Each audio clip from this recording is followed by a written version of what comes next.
സത്യവുമായി നമ്മുടെ സാമൂഹ്യ ജീവിതത്തിന്, രാഷ്ട്രീയ ജീവിതത്തിന്, മിക്കവാറും വ്യക്തി ജീവിതത്തിന് ബന്ധം കുറവാണ്. ഏറ്റവും പ്രധാനപ്പെട്ടത് സത്യമാണ്. എന്തിനുമാണോ പ്രധാനം? അദ്ദേഹം പറഞ്ഞ മറുപടി സത്യമാണ് പ്രധാനം. കാരണം സത്യമില്ലെങ്കിൽ സ്വാതന്ത്ര്യം നിലനിൽക്കുകയില്ല എന്ന് ഗാന്ധിക്ക് അറിയാം. അദ്ദേഹം അതുകൊണ്ട് തൻ്റെ ജീവിതം സത്യാന്വേഷണമാക്കി മാറ്റി. അതുകൊണ്ടാണ് ആത്മകഥയ്ക്ക് എൻ്റെ സത്യാന്വേഷണ പരീക്ഷണങ്ങളുടെ കഥ എന്ന് പേരിട്ടത്. രാഷ്ട്രീയത്തിൽ സത്യമൊന്നും നടക്കില്ല. അതൊക്കെ വ്യക്തികൾക്ക് വേണേ ആവാം, രാഷ്ട്രീയത്തിൽ അതിൻ്റെ കാര്യമില്ല എന്നാണ് നമ്മൾ വിചാരിക്കുന്നത്. സത്യത്തിന്റെ പ്രാധാന്യം എല്ലാ പാരമ്പര്യങ്ങളും എടുത്തു പറയും. ഭാരതീയ പാരമ്പര്യത്തിൽ ഈശ്വരനെ പറ്റി പറഞ്ഞത് സത്യസ്വരൂപനാണ്. മുസ്ലിങ്ങളുടെ വേദഗ്രന്ഥമായ ഖുർആനിൽ പറഞ്ഞത്, ദൈവത്തിന്റെ വിശേഷണമായിട്ട് പറഞ്ഞത് ഹക്ക് തആല, അത്യുന്നതമായ സത്യം. ക്രിസ്തു ശിഷ്യന്മാരോട് പറഞ്ഞൊരു വാക്യം, സത്യം നിന്നെ സ്വതന്ത്രനാക്കുന്നു. ചെറിയ കാര്യമില്ല.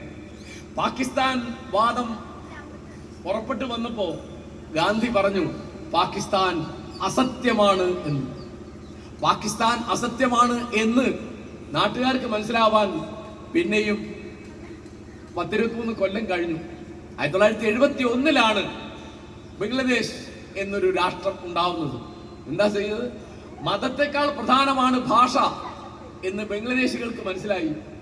അവര് 1952 ഫെബ്രുവരി 21 ധാക്ക സർവകലാശാലയിലെ വിദ്യാർത്ഥികൾ, ഞങ്ങളെ ഉറുദുവിൽ ഭരിക്കാൻ പറ്റില്ല, ഞങ്ങൾ ബംഗാളികളാണ്, ബംഗ്ലയാണ് ഞങ്ങളുടെ ഭാഷ എന്ന് പറഞ്ഞു തുടങ്ങിയ സമരമാണ് 71 ഡിസംബറിൽ ബംഗ്ലാദേശ് എന്നുള്ള രാഷ്ട്രത്തിന്റെ രൂപീകരണത്തിന് വഴിവെച്ചത്.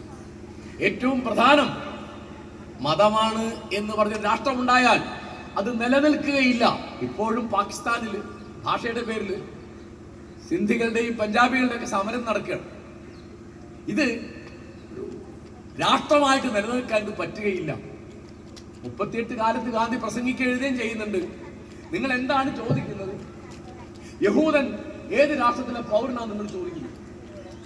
ബ്രിട്ടനിൽ ജനിച്ച യഹൂദൻ ബ്രിട്ടീഷുകാരനാണ്, ഇന്ത്യയിൽ ജനിച്ച യഹൂദൻ ഇന്ത്യക്കാരനാണ്, അമേരിക്കയിൽ ജനിച്ച യഹൂദൻ അമേരിക്കക്കാരനാണ്. അല്ലാതെ അതിന്റെ അപ്പുറത്ത് കാര്യമൊന്നുമില്ല. അപ്പോ ഈ തരത്തിൽ നമ്മുടെ രാഷ്ട്രീയത്തെ മലിനമാക്കുന്ന പണി നമ്മൾ കഴിഞ്ഞ 7 പതിറ്റാണ്ട് 79 കൊല്ലം നമ്മൾ തുടർന്നു.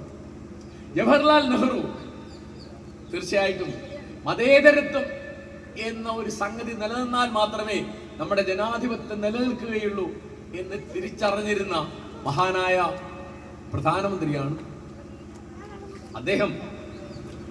തന്റെ ഭരണത്തിന്റെ 7 അയലത്ത് ഒരു പുരോഹിതനെയും വരാൻ അനുവദിച്ചില്ല.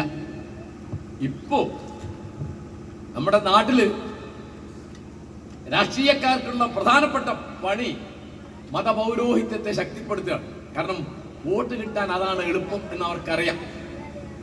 അതുകൊണ്ട് ആലോചിച്ച് നോക്കൂ, ഇപ്പോ സ്ത്രീ പുരുഷ സമത്വത്തെ പറ്റി സംസാരിക്കുന്ന കൂട്ടത്തിൽ നിങ്ങൾക്ക് അതിന്റെ പല വിശദാംശങ്ങളിലേക്കും പോവാൻ ബുദ്ധിമുട്ടായിരിക്കും. ക്ഷേത്രത്തിൽ പ്രവേശിക്കുന്ന കാര്യം, മുസ്ലിം പള്ളിയിൽ പ്രവേശിക്കുന്ന കാര്യം, അങ്ങനെ എന്ത് കാര്യമുണ്ട് അതിന്റെ നേരെ നമ്മുടെ പല നേതാക്കന്മാരും പല മുന്നണിക്കാരും മൗനം പാലിക്കും. ആണ് സത്യമുണ്ടെങ്കിലേ സ്വാതന്ത്ര്യം നിലനിൽക്കുകയുള്ളൂ എന്ന് പറയുന്നതിന്റെ പൊരുൾ അതാണ്.